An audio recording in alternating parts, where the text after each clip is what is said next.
William Afton es el claro ejemplo en FNAF. Un villano que por su propia naturaleza y por la profundidad de su ironía, el destino terminó atrapándolo dentro del traje que antiguamente usaba para cometer crímenes, volviéndose casi un zombie, mitad humano, mitad animatrónico, que caza guardias de seguridad por deporte. Tan impactante fue que no le quedó de otra a Scott que engañarnos durante casi 4 años con la idea de que tal vez seguía vivo, solo para descubrir que aunque supuestamente habría sobrevivido al incendio convirtiéndose en Burntrap, la verdad es que durante todos estos años estuvimos ante la vista de un impostor, de un mímico. The Mimic es un villano raro e inusual. Y lo considero de esa manera porque, a diferencia de otros que ha habido en la saga, estamos hablando de un robot asesino mucho más brutal y violento de lo que jamás pudo haber sido William en su mejor momento. Tan eficiente que incluso nos engañó a nosotros mismos haciéndonos creer que en un futuro lejano, cuando sucede Security Breach, el hombre morado todavía a sus ya más probables 70 años seguía cometiendo crímenes. Pero lo crean o no lo crean, su historia no comienza siendo una imitación de otro personaje ya existente, porque Scott en este juego nos dio el contexto para entender qué es lo que hay detrás de él. Y sí, Secret of the Mimic se trata del primer juego en toda la línea cronológica de FNAF, por lo menos hasta ahora, incluso mucho antes de los acontecimientos de Five Nights at Freddy's 4, lo que tiene sentido al ver que toda la promoción del juego nos estuvieron diciendo que esto transcurría en 1979. Pero en realidad, la historia no comienza en este año, sino que comienza cuando el padre de Edwin Murray, el señor Edwin Murray, ya saben esa costumbre extraña que tenía la gente antes de ponerle su mismo nombre a sus hijos, funda su fábrica llamada Murray Customer Manor, MCM. Allí trabajaría Edwin Murray Jr., su hijo, un joven ingeniero y científico quien tendría un sueño, el de ser reconocido por el mundo entero a través de sus innovadoras ideas. Es dentro de la fábrica donde conoce a Fiona, una supuesta empleada y a la que Edwin le pide prestada su voz para unos nuevos inventos que estaba desarrollando. Ellos se conocen mejor, miran videos viejos de J para romper el hielo, eso siempre funciona, y eventualmente se terminan enamorando. Pero cuando todo parecía ir bien, con Edwin haciendo planos de inventos innovadores y con la fábrica empezando a crecer, su padre muere. A juzgar por la gráfica de la empresa, es posible que haya muerto para el año 1972. De todas maneras, sepan disculpar, esta puede ser o no una fecha correcta, pero lo importante es que Edwin hereda la empresa y debe hacerse cargo de los trabajadores, del personal y de todos los clientes. Todo esto se volvió un caos al principio y es por eso que lo vemos reflejado en la baja de las ganancias, que casi lo sobrepasa. Pero al Fiona lograr canalizar toda esa desprolijidad creativa, pone en camino a Ed y es así como decide hacer un rebranding a la empresa, haciendo realidad todos los diseños que Edwin había realizado en el pasado. Así es como logra comercializar el perchero que acomoda solo la ropa, el café que te mantiene despierto toda la noche y la aspiradora que está buenísima, no les voy a mentir. Todos inventos que no estaban exceptuados de errores según varios correos que podemos observar, pero que sí le sirvieron al ingeniero para remontar la empresa de su padre. Y si bien le estaba yendo todo excelente, llega un momento en donde el inventor quiere expandirse utilizando su conocimiento en mecánica y robótica para ganarse un puesto entre los empresarios más grandes del país. Así es como, con la ayuda de Fiona y sus empleados, MCM se expandería al negocio de renta de animatrónicos, de trajes y demás invenciones. Así, los contratarían varios clientes, como City Council, como Mercedes Nursery, Construction Union Local 21 y Fazbear Entertainment. Edwin, junto con Fiona, empezaría a vivir en una mansión a relativamente pocos metros de su fábrica, cerca con el trabajo pero sin descuidar a su familia, promesa que no cumpliría del todo debido a su ajetreada vida y complicada agenda. Pero a pesar de eso, tendrían un hijo al que le llamarían David, a quien podremos ver en fotos y escucharlo en varias cintas en donde Fiona va recopilando todos los cumpleaños del pequeño, desde que era un bebé hasta que cumple 3 años. Ya ahondaremos más en ese detalle. Edwin siempre le regalaba cosas a su hijo, como la marioneta de zorro de la atracción de Foxy y quizás el peluche más simbólico de todos, el cual se convirtió en el favorito del niño, un tigre blanco con heterocromía. Para cuando llegó el segundo cumpleaños de su hijo, Edwin estaba muy comprometido con un proyecto secreto mucho más grande que la aspiradora y es así que lo ignora por completo, diciendo que no importa, que ya va a tener más cumpleaños para celebrar y que serán mucho mejores. Sin embargo, uno de los regalos que Edwin creó sería un invento revolucionario que lo cambiaría todo sin él saberlo. Un endoesqueleto capaz de imitar todo tipo de acciones, movimiento, voces y con la capacidad de poder adaptarse a cualquier traje. Al principio a David este regalo le parecería algo espeluznante y aterrador, pero su padre le explica que en realidad la apariencia metálica solo es así hasta que tome un traje y por eso el niño cambia su visión por completo del animatrónico. Esta sería la primera versión, M1, y que tenía como única función la de entretener y de cuidar al pequeño David. No cabe duda de que Edwin era un genio, y todas sus cualidades las utilizó en tratar de crear productos con soluciones a problemas cotidianos. Pero su afición real no era la de hacer cafeteras o aspiradoras, que estaban muy bien, sino que su mayor fuerte estaba en crear robots con inteligencia artificial. También tenemos que entender que para esta época Fazbear Entertainment apenas estaba dando sus primeros pasos como empresa. No tenía ni la capacidad técnica ni los recursos para hacerle competencia a la avanzada tecnología de Edwin, por lo que Murray era una pieza vital para ellos. Entre los robots y los personajes animatrónicos que logró crear se puede ver una versión muchísimo más antigua de lo que más tarde terminarían convirtiéndose en los Staffbots de Security Breach, los Mailbots, y por su obvio nombre sabemos que era un robot que clasificaba y destruía correos. También creó una versión gigante de Music Man que se llamaba Big Top, que en esencia es lo mismo, solo que este ponía música clásica y tenía un skin de feria. Y por supuesto que no nos olvidemos de la enorme cantidad de trajes que hizo MCN, algunos de los cuales incluso aparecieron previamente en Ruin. Otro de los animatrónicos más llamativos era Dolly, una muñeca enfermera que se encargaba justamente de hacer todo tipo de primeros auxilios y que posee un aspecto muy parecido al de los Funtime Animatronics que surgirían a raíz de William. Otra de las cosas que terminaron calcándose los de Fazbear era un dispositivo, una llave a la cual ellos llamaron Fazgrange, la cual utiliza casi en FNAF Ruin, pero en realidad era un invento de Edwin llamado Data Driver, un aparato muy importante que veremos más adelante. Me rimó y todo. Y lo mismo pasa con Helpy. Sí, se afanaron todo.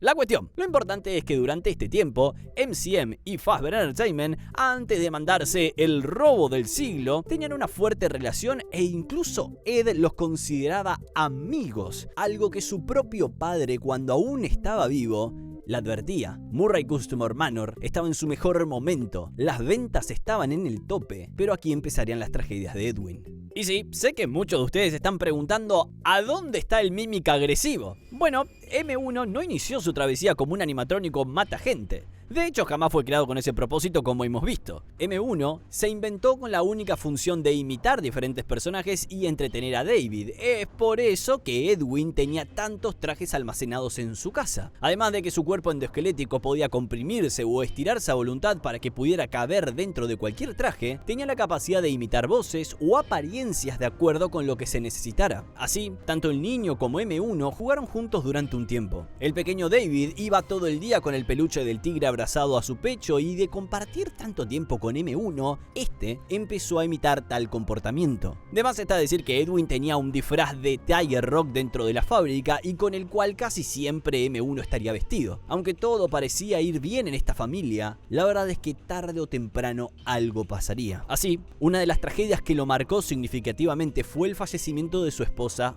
Fiona. No se explica muy bien qué es lo que ocurrió, pero todo indica de haber sufrido un trágico accidente en el Fall Fest, algo que se hace mención dentro del juego y que sabemos que llegó a existir hacía muchos años atrás. Esto lo dejó dolido a Ed. A partir de ahora tendría que ser un padre único y el responsable de David. ¿Cómo iba a explicarle a su pequeño niño que su madre ya no estaba para él? Todo sencillamente parecía caótico y a partir de aquí, las ventas dentro de la fábrica irían en caída. Con las exigencias de Fazbear y los demás clientes encima, Edwin empezaría a perder el control de las cosas y sobre todo de sí mismo. Ya durante el tercer cumpleaños de David podemos ver cómo el niño se larga a llorar apenas Ed menciona algo de su madre y es por eso que en un intento de, vamos a ponerlo así, proteger a David, descubre que por casualidad en la frecuencia de radio 4625 la voz de su esposa había quedado grabada y que de alguna manera que él no lograba entender, le respondía.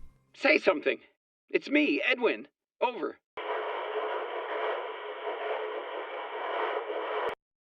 That's good, honey, but losing the party.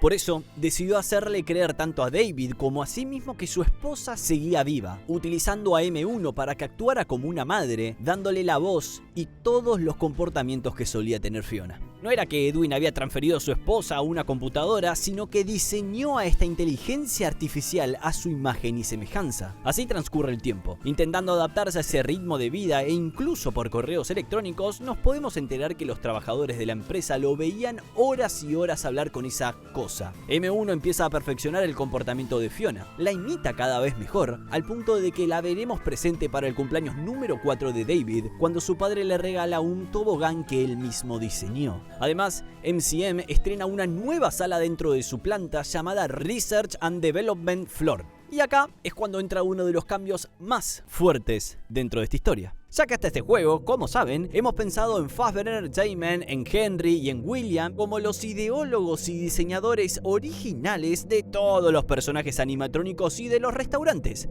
Pero este no es el caso, porque según lo que podemos encontrar dentro de MCM, Edwin es quien mejora el diseño original de los Springlocks de Henry e incluso Fiona es la diseñadora original de uno de los 4 animatrónicos originales, Chica. Sin mencionar que Foxy y Roxy también son parte del catálogo de MCM. De hecho, gracias a los mensajes de correo que encontramos dentro del juego, podemos ver incluso correos de parte de William Afton intentando convencer a Edwin de comprarle toda la empresa. Y si tomamos el sobrenombre Hen como el de Henry, podemos asumir que Ed lo consideraba un amigo. Fazbear Entertainment fue uno de los principales contratistas de Murray Customer Manor durante años. Ellos se encargaron de pedirle la fabricación de varios personajes y un prototipo de Fredbear Family Dinner, que es lo que vimos en esta zona de Research and Development. Y todo iba bien, pero algo simplemente salió mal al poco tiempo. Probablemente y por la cinta que encontramos en la cafetería, Fazbear haya estado vendiendo planos, diseños o las creaciones de MCM sin darle crédito alguno, y es por eso que Edwin decide acaparar todo el trabajo que había hecho con Fazbear hasta que ellos pagaran el dinero que le debían. Por eso le revoca todos los permisos dentro del Data Driver. Pero por supuesto que esto no los detuvo y en algún momento recuperarían lo que era suyo.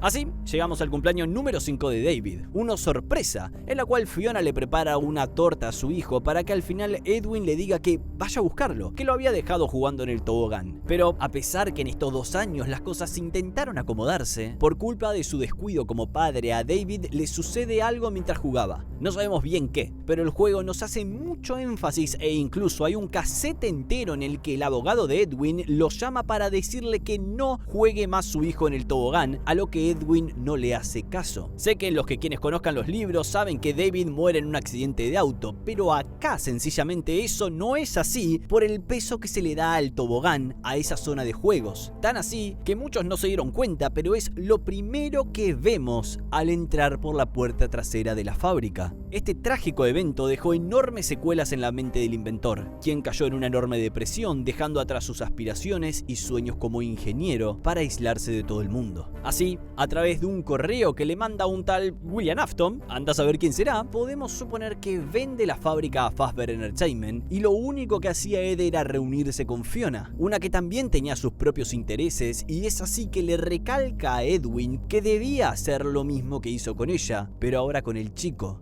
con su hijo, dando origen a M2. Así es donde empieza una cruzada a intentar una y otra vez replicar lo que en algún momento hizo con Fiona, pero no fue posible. Cada vez que falla, Fiona le dice que tiene que intentarlo de nuevo, pero sabiendo que no funcionaba y que incluso alguien en la planta haya filtrado que Edwin estaba trabajando en un nuevo animatrónico, destruye a M2 y luego va a hablar con Fiona, entrando en un instante de lucidez y diciéndole que nunca debió dejar que lo convenciera de hacer todo lo que hizo, que fue una pérdida de tiempo, y así decide encerrarla dentro del Research and Development. Al principio Edwin no entendía que sus acciones traerían graves consecuencias a futuro, pero M2 tomó ese comportamiento nuevo y violento que venía de su creador para adaptarlo a su programación. Este no es un animatrónico cualquiera. De hecho, se podría decir fácilmente que es lo más violento de los robots que hemos visto en esta franquicia. Y miren que en Sister Location tuvimos animatrónicos que tenían como única función atrapar nenes para experimentar con ellos. M2 terminó siendo programado para ser violento y de esta manera comenzaría la carrera criminal del animatrónico y acabando primero que todo con la vida de su inventor. Help! M2, respond! Emergency! Call for help! Daddy's busy, buddy. Why don't you go outside and play? I'm sorry, M2. I lost my temper. I was always gonna fix you. Please, call for help. Oh, can't right now, buddy. We can do something fun tomorrow. I promise. Ask your mom if she's not busy. Edwin nunca supo que en realidad su hijo siempre estuvo allí en la planta, pero no dentro de M2, sino dentro del traje de Tiger Rock, su peluche favorito. Algo que nos damos cuenta con el solo hecho de pelear contra él en el juego. Ya con los Murray fuera del camino, ahí es donde Fazbear envía a varios equipos para adueñarse de todo lo posible dentro de la fábrica, como Music Man, como Dolly, como los Mailbots, Springlocks y los diseños de los animatrónicos originales, pero lo más importante era M2, del cual se enteran de la existencia debido a que había un infiltrado dentro de MCM y es aquel prototipo del cual es de suma importancia para ellos para poder estudiarlo, pero cada uno de los equipos que mandaban era aniquilado por M2, e incluso por primera vez podemos ver cuerpos en Five Nights at Freddy's y con sus respectivas bandas de Team 012. Quizás hubo 11 equipos más que fueron a investigar o simplemente era el nombre de un equipo. Sea como sea, M2 los escondía dentro de lo que más sobraba en la fábrica: trajes.